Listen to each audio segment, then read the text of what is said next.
Weight to the left foot, rock forward, right, recover, out, hitch with a clap. Side shuffle to the right, rock back, recover.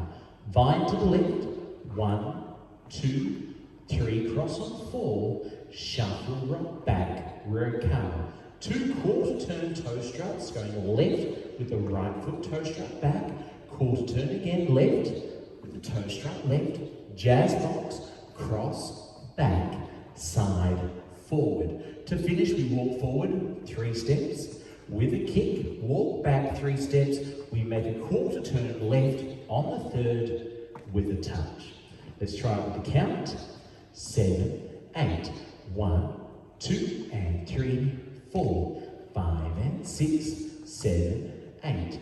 1, 2, 3, 4, 5, and 6, 7, 8. 1, 2, 3, 4, 5, 6, 7, 8. 1, 2, 3, 4, 5, 6, 7, 8. There are 3 restarts on wall number 2, 5, and 7. They all occur after your jazz box. 1, 2, 3, 4. We start the dance again. Rock, recover, out. With that hitch and clap. This dance is called Waterloo Remix. It's by Alison, Johnstone, and myself, Josh Talbot.